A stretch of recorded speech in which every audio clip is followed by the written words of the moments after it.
I'm just going through everything one more time to hopefully prevent something from blowing up or getting caught. I'm getting a little nervous, to be honest with you. My heart's pounding. Bear in mind, this truck has not run in 9 months.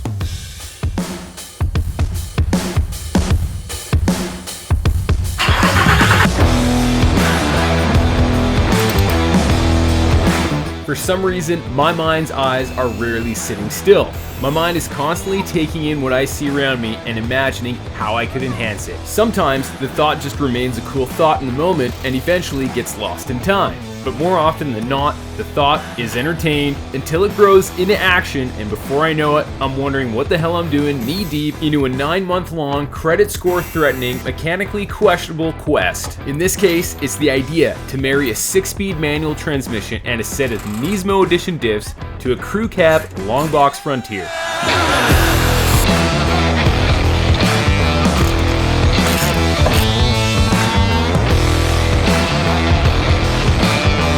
But before it'll run, I'll have to figure out the wiring. The engine and manual transmission are new additions to the previous automatic setup, and marrying them together may prove to be a little harder than I initially thought.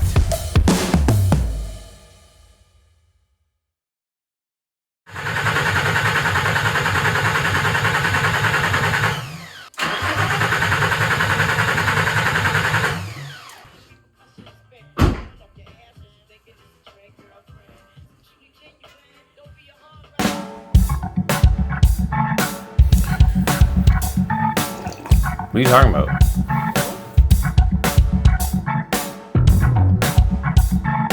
What's happening, everybody? So before we continue on with this episode, I think I owe you guys a little bit of an apology.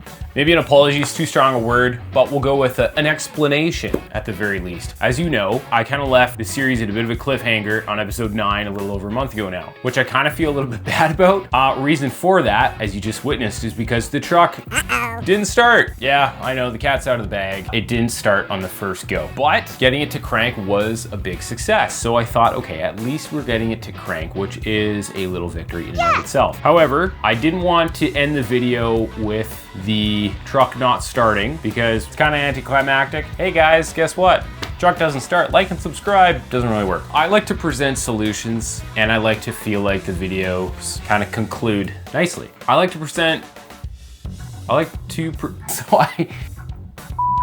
With all that being said, there was a little bit of troubleshooting left to do. I feel kind of embarrassed to say this, but I was so enthralled in the moment that I forgot some very critical steps. First of which, when you swap an ECU, obviously your key needs to be programmed to that ECU. It needs to recognize that key. Well, I swapped ECUs. Guess what I didn't do? I didn't program a key. So I completely forgot to do that. Obviously the truck's not gonna start. With that being said though, when your key is not recognized, you're gonna get on your dash like a little red kind of key light. It's the immobilizer indicating that, hey, you're not gonna start because the key is not recognized, not programmed, what have you. It's gonna crank till the cows come home, but it's just not gonna start. When I discovered that I had to program a key, for whatever reason, I was confused because on my dash, I didn't have that light, which meant that maybe there's something else going on. The question is, what could it be? I spent the last month and a half, however long it's been now, figuring out exactly why the truck wasn't starting. Okay, this is where we're gonna talk about some educational stuff here. Put our thinking caps on, let's talk about some fun stuff. I had to do a lot of learning myself. As I claimed earlier on in the series, these are not necessarily how-to videos. This is more of a kind of me just documenting the process as I go. I'm learning everything as I go. I am not proclaiming to be some guru who's done this a million times. This is the first time I've done anything like this. And to be honest, based on my research on the internet, this is not really something that I've actually found any information on. I found some old school forums about individuals pondering or considering doing a manual swap in a Nissan Frontier, but to this point, I have not found any content on the internet, whether it be old school forums, videos, of anyone documenting the successful completion of a Nissan Frontier manual swap. With all that being said, let's talk about why the truck didn't start. Okay, so let's back up a little bit to episode 9. In episode 9, if you remember, I was kind of talking about the game plan as far as the configuration for which wiring harnesses I'm going to be using, which BCM, which ECU. A couple of mistakes I want to correct. For starters, when you're using your ECU of a particular vehicle, use the BCM. They're married together. Don't try and use BCM and ECU from two separate vehicles. It's just not going to work well together. And that's what I was trying to do, because I was under the impression that the BCM from the 2009 responsible for more than it actually is in the 09. I was concerned if I was going to use the BCM from the 05 that I was going to lose certain features. And to my knowledge, I haven't yet. I've tested them all, because spoiler alert, the truck runs now. We'll get to that in a minute.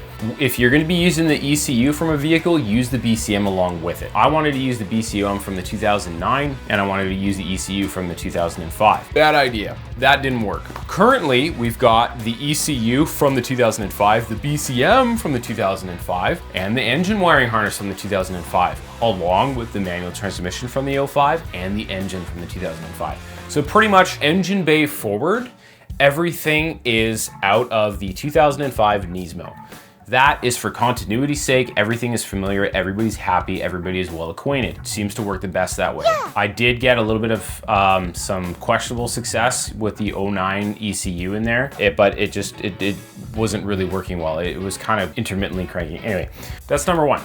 Number two, okay, let's talk about programming the key. Why was I not able to program the key? Why did I not have that red kind of like key symbol immobilizer light on my dash? Because that is what you should see when key programming is required. However, I didn't see that, so something else was going on. And this is where I had to, after weeks of trying to figure this out on my own, getting really frustrated, I reached out to some help. This is where I wanna do a big fat shout out to my new friend, Adesh. He is the shop foreman at Applewood Nissan Performance Center, APC, in Langley, British Columbia. This guy's a legend. He really, really helped me out. Before we keep going and talking about Adesh and singing his praises, let's talk about the CANBUS system in your vehicle. For those of you who are well acquainted with the inner workings of modern day vehicles, CANBUS system is essentially like your nervous system in your body.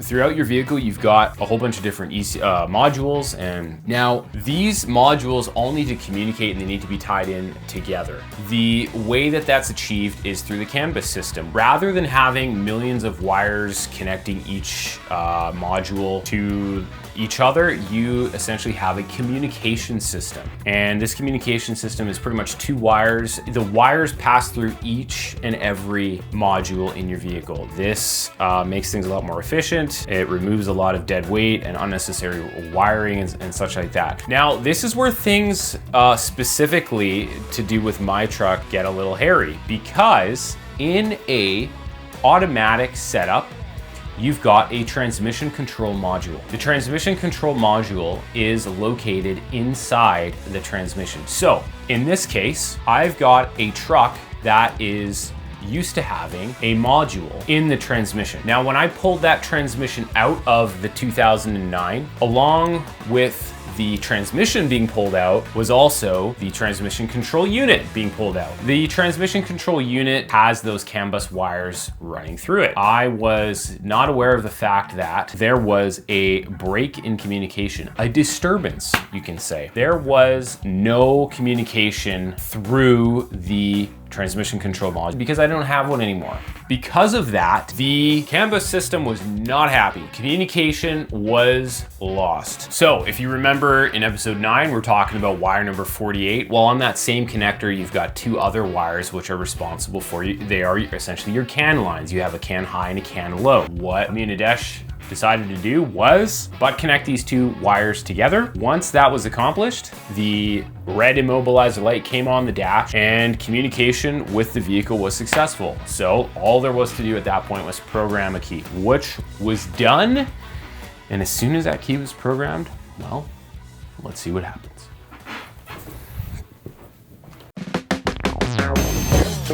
Before we continue on, we'll take a moment and pause here and revisit the clutch pedal install from episode 6. For those of you that have seen it, you'd remember that unfortunately the bodies are not the same from the manuals to the automatics, and I had to situate a spot to mount this pedal because the factory did not give me one. Surprisingly though, it all worked out in the end. I did, however, have to drill and tap into some questionably thin metal, which was underneath this panel. I want to access the other side of the bolts so I can either install some washers, jam nuts, or maybe just build a bracket. We'll see. There's the bolts right over there. Things would be a lot easier to access if I got rid of this wiper motor assembly. This is a good time to clean up some debris that likes to fall in this particular area. That looks a lot better.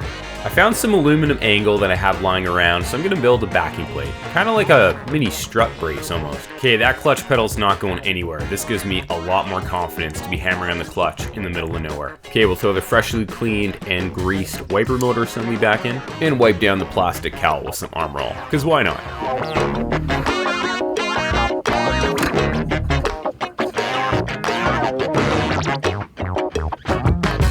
Alright, now that that's out of the way, let's get back to starting up this truck. So obviously, successfully manual swapping a truck like this requires a fair amount of patience and wrenching. But aside from that obvious fact, here are 3 main takeaways that I learned while doing this project that are required if you want to manual swap your truck. Matching the ECU to that of a manual transmission, bypassing the clutch safety switch, wire number 48, and finally, like we talked about in this episode, bypassing the transmission control module via CAN line wires 94 and 86. After 10 months of crawling around underneath my truck, keeping the local parts shop in business, and solving one problem at a time, I can finally do this.